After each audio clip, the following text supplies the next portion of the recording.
नेहमीच ते म्हणजे सरपंच पदावर असताना सुद्धा त्यांनी चांगली कामं केलेली आहेत आणि इथून पुढेही करतील अशी अपेक्षा आहे. भाजपच्या बाजूला 100% आहे. काय 100% मुख्यमंत्री लाडकी बहीण योजनेच्याकडेच असणार आहेत लाडक्या बहिणी. आणि ज्यांना कामाला जायला 100 रुपयाची गरज असते त्यांना माहिती आहे 1500 रुपये म्हणजे काय. चिखलीमध्ये जायला लागेल महिलांना, त्यांच्यासाठी इथे राशन दुकान चालू केले सोनपेमध्ये सेपरेट. केवळ भैया निश्चित निवडून येणार.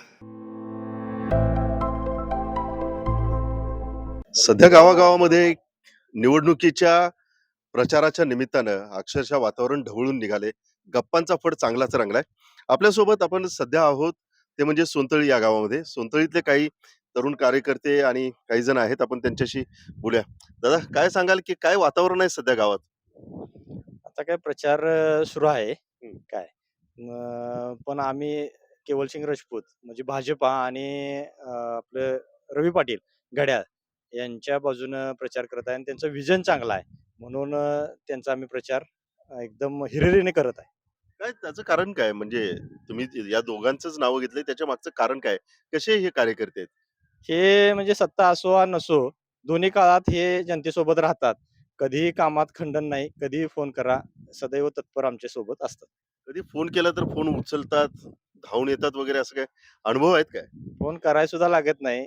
एखाद्या गोष्टीत मी स्वतः अडचणीत आहे असं समजलं त्याला, दुरून जरी समजलं यांना, बरं. तरी ते स्वतःहून फोन करतात. अच्छा. काय मुद्दे त्यांचे तुम्हाला आवडतायत? म्हणजे काय त्यांना गावच्या विकासासाठी काय मुद्दे त्यांनी केलेत, जे तुम्हाला भावलेले आहेत?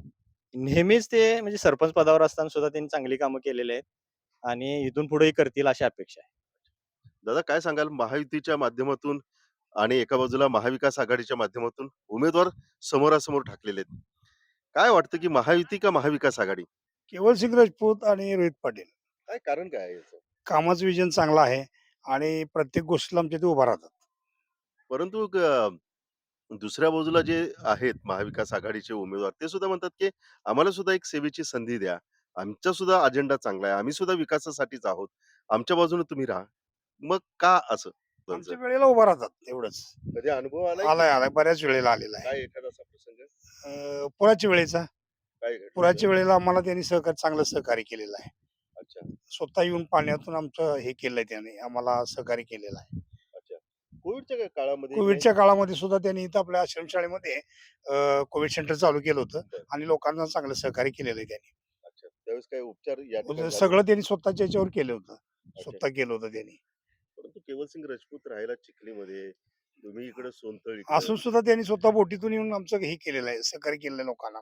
काय प्रसंग होते त्यावेळेस बोटीचा? फार वाईट परिस्थिती होती आणि रवी पाटीलने बोट दिली होती. केवळशिव स्वतः त्या बोटीमध्ये येऊन लोकांना हे करत होते, सहकार्य करत होते. अच्छा. दोघंही असायचे ते. अच्छा.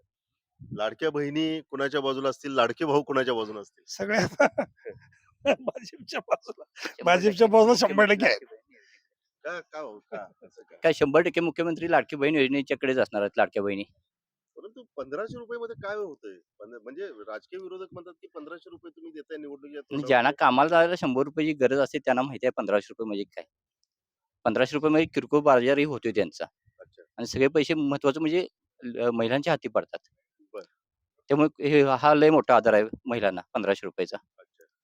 आणि मग तुमच्या गावासाठी काय अजेंडा केलेला आहे तुमच्या उमेदवारांनी? नाही, उमेदवारांना अजेंडा केला आहे. सगळ्यात महत्त्वाचं रवी दादांनी तर आमच्या गावासाठी पूर येतो त्यामुळे आमच्या इथे गावाला हे बोट प्रदान केलेले. अच्छा. आमचं गाव त्याचं वडंगी असून वडंगी या पुराचा धोका जास्त नसून सुद्धा चिखलीसाठी त्यांनी. हम्म. आणि केवलबाईंचं जर सांगायचं झालं तर पहिला आदर्श गाव आमचा तंटामुक्ती अध्यक्ष म्हणून त्यांनी बक्षीस मिळालं. त्यासाठी त्यांनी ट्रॅक्टरही आणलेला गावाच्या ह्याच्यासाठी. मला नाही कळालं म्हणजे काय होतं ते सगळं? नाही, त्यांना जो पुरस्कार मिळाला त्यासाठी त्यांनी ट्रॅक्टर आणला गावासाठी. गावातल्या स्वच्छतेसाठी त्यांनी. सरपंच असतानाही त्यांनी मोठ्या प्रमाणात काम केलेले आहेत गावामध्ये. म्हणजे तंटामुक्तीला जे बक्षीस पुरस्कार मिळालं, मिळाला, हो. त्याच्यातून जी 11 काही लाखाचा रक्कम ना? आली, हो. ती रक्कम त्याने नाही गावच्या ट्रॅक्टर, हो. ट्रॅक्टरसाठी. कारण गावात जो कचऱ्याचा प्रश्न होता त्यासाठी हे केलेलं आहे. अच्छा. आता गावचे कुठले प्रश्न राहिलेत असं वाटतं तुम्हाला? आता बऱ्यापैकी सगळे प्रश्न गावचे क्लिअर झालेले आहेत. सोनतीचा मेन विषय आता सिटी सर्व्हेचा आहे, पुनर्वसन असलेलं. तो पण महाडिक साहेबांच्या केवलबाईंच्या प्रयत्नातून 100% आता मार्गस्थ लागायच्या मार्गे लास्ट स्टेपला आहे. हे काय फक्त निवडणुकीच्या तोंडावर निवडणुकीच्या त्यांनी तोंडावर आश्वासन नाही. दिले म्हणून नाही, नाही. मग? ऑलरेडी बावनकुळे साहेबांचे लेटर वगैरे सगळ्या गोष्टी आम्हाला समोर आहेत. अच्छा. आणि आमच्या समोर ते गोष्टी घडलेल्या आहेत. अच्छा. हो. अच्छा. पेन साहेबांनी जो आता तुम्ही रोड उभारला हा 54 लाखाचा पेन साहेबांच्या फंडातूनच आहे अच्छा. सोनतेमध्ये. बरं. पुराच्या वेळेला सोनतेमध्ये लाईट 8-8, 10-10 दिवस नसायची, त्यामुळे पाणी इथे पुरवठा होत नव्हता. त्यावेळेला पेन पाटील साहेबांनी निगव्यातून डायरेक्ट सोनतेला पुराच्या वेळेला लाईटची खंडित होऊ नये म्हणता 54 लाख रुपये लावून नवीन पोल टाकून परत सोनतेसाठी सेपरेट लाईट घेतली. राशन दुकानासाठी चिखलीमध्ये जायला लागायचं महिलांना, त्यांच्यासाठी इथे राशन दुकान चालू केले सोनतेमध्ये सेपरेट. त्यामुळे बऱ्यापैकी नवीन सोनतेचा प्रश्न मिटवत आणलेले आहेत सगळे. हो. काय सांगाल दादा? केवळचं शिक्षणावरती पण भरपूर प्रेम आहे. बरं.